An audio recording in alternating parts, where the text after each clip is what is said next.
'Tis the season for warm specialty fall beverages, and today we're going to be making 5 of them. It's like being hugged from the inside. The beautiful thing with making these drinks yourself at home is that you know exactly what goes in it, so you can control the level of sweetness and make it a bit more wholesome. And if you'd like, you can make a big batch, store it in the fridge, and then reheat it whenever you feel like you need a warm cup of something, or share it with people, because that's how you make friends. So let's cozy up and make ourselves a warm beverage. First up, we're going to be making a really comforting golden milk. To a blender, we're going to add 1 cup of an unsweetened plant-based milk of your choosing, plus 1 cup of full-fat coconut milk. You can choose a light fat if you'd like. Then we're going to add in a teaspoon of ground turmeric, which is what's going to give this drink its beautiful golden color. A teaspoon of ground cinnamon, a bit of freshly cracked black pepper, which sounds weird, but trust me, you can't taste it. It's just to help our bodies absorb the curcumin that's in the turmeric. And for its sweetness, we're going to add in 2 medjool dates with the pits removed. Finally, we're going to add in a teaspoon of pure vanilla extract and then blend this all up until it's nice and creamy. If you want your drink to be extra smooth, you can strain this mixture through a sieve before you heat it up, just to remove any chunks that might still be in there from the dates, especially if your blender isn't that powerful. But if you like the extra fiber, then just skip the straining step. Then we're going to add the pot to a stove on medium-high heat and stir it continuously until the mixture is hot. You don't want to stop stirring at any point because the milk might burn on the bottom of the pan. At this point, you can give it a taste test. If you do want it a bit more sweet, add up to a tablespoon of maple syrup like I'm doing here. Then stir it in, remove it from the heat, and pour it for yourself into some cups. Here I'm adding a little sprinkle of cinnamon on top just for presentation. And if you'd like, you can also add in a shot of espresso to turn these into turmeric lattes, or just enjoy it as the delicious golden milk that it is. Next up, we're going to be making these beautifully vibrant beetroot lattes. So to begin, I'm going to peel and cut up some beetroots. I like to just steam them until they're cooked enough that I can easily pierce through it with a fork. I usually make a big batch of beetroots and put it in a glass container just to snack on over the next few days, or you can make this really quick and easy drink with it. So to a blender, we're going to add 2 cups of an unsweetened plant-based milk of your choosing. We're then going to add the equivalent of a full steamed beetroot to the blender as well, 2 gooey medjool dates with the pits removed for the sweetness, and finally a teaspoon of pure vanilla extract. Then blend this on high until it's nice and creamy. If you want to skip the steaming step for the beets, by the way, you can add in half of a raw beet instead, but it does make the drink a bit more earthy and a little bit less creamy, in my opinion. There's the optional step again to strain the mixture at this point, especially if you used raw beets or if your blender isn't that powerful. Then we are going to heat this up on the stove. I'm adding a cinnamon stick to it as well. You're just going to want to keep stirring until the drink fully heats up. Add up to a tablespoon of maple syrup if you like your drink a bit more sweet, then remove it from the heat and pour it into some cups. Here we're sprinkling on some freeze-dried raspberries that we just crushed into a powder. It's just for decoration, really. You can enjoy the drink as is, or if you'd like, you can turn it into a latte by adding in a shot of espresso. It's a warm, comforting drink. It's antioxidant rich. If you're in love with the earthy sweetness of beetroot as much as I am, you're gonna love this one. For the next recipe, we're making one of Robin's favorites of the whole bunch, a chai hot chocolate.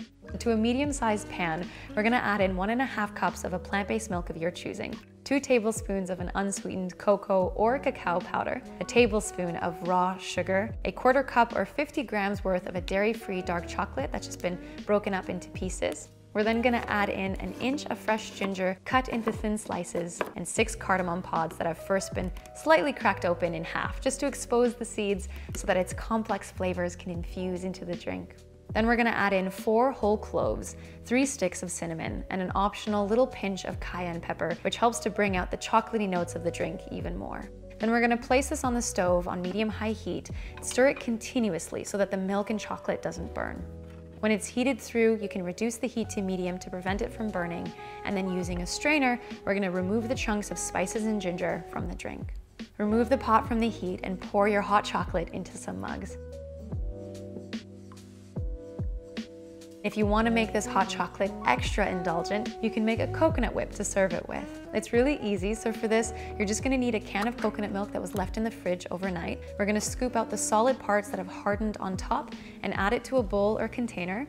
Add to this a teaspoon of powdered sugar and a teaspoon of pure vanilla extract. Then whisk it until you're left with a thick and fluffy coconut whip. You can then scoop some of this whip onto your hot chocolate, sprinkle on some shaved chocolate, and garnish it with a cinnamon stick. It's super creamy, it's infused with all of these spices that make it taste so heavenly. And as the coconut whip starts to melt into the drink, it makes it taste even more rich and decadent. I highly, highly recommend giving this one a try. For the next recipe, we're making one of my fall and winter favorites. It's a mulled spiced apple cider. So to a large pot, we're gonna pour in 2 liters of apple cider or apple juice. We're gonna thinly slice 1 large orange and add this to the pot as well. The orange citrusy flavor is gonna slowly seep into the drink. Then we're going to add a 1-inch piece of ginger cut into thin slices, 6 cardamom pods partially cracked open in half. Be careful with your fingers while you're cutting these. We're then gonna add this to the pot along with 3 whole cloves and 4 cinnamon sticks and a handful or 2 of fresh cranberries as well. Then we're gonna place the pot on the stove on high heat. Bring it to a boil, then reduce to a simmer and partially cover with a lid. We're gonna let the spices and flavors infuse for about 20 to 30 minutes. Whenever you're ready, you can remove it from the heat and pour it into some cups. It's a deliciously sweet drink, and the aroma from this is going to make your entire home smell like the holidays. Every time I've made this one, people ask for the recipe, so I'm sure you're going to love it. This last drink is for the peanut butter fanatics out there who, like myself, look for any excuse to enjoy some good old PB. So to a blender, we're gonna add 2.5 cups of an unsweetened plant-based milk of your choosing, 4 medjool dates with the pits removed, which is what's gonna give this latte its caramelly taste and sweetness. We're then gonna add in 1/2 cup of raw cashews, a shot or 2 of espresso as well, which you can omit if you're not a fan of coffee. And we're gonna scoop in 2 tablespoons of roasted peanut butter, a teaspoon of pure vanilla extract, and 1/4 of a teaspoon of ground cinnamon to finish it off. Then we're gonna blend the mixture on high for a couple of minutes until it's nice and creamy. You can then pour it into a saucepan on medium-high heat and stir it continuously until the mixture is heated through. Then we're gonna pour this into some mugs, top it with a sprinkle of cocoa powder if you'd like for presentation, and it's ready to be enjoyed. This drink is super thick, creamy, just the right amount of sweet. It's absolutely heavenly. Hope you enjoyed today's video and that you get a chance to make at least one, if not all, of these comforting drinks. If you do make any of them, tag us on Instagram so that we can see.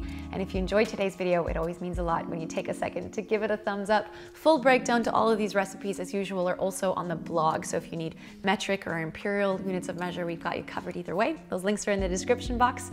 Thanks a lot for watching. Pickled Limes signing off, and we'll see you in the next video.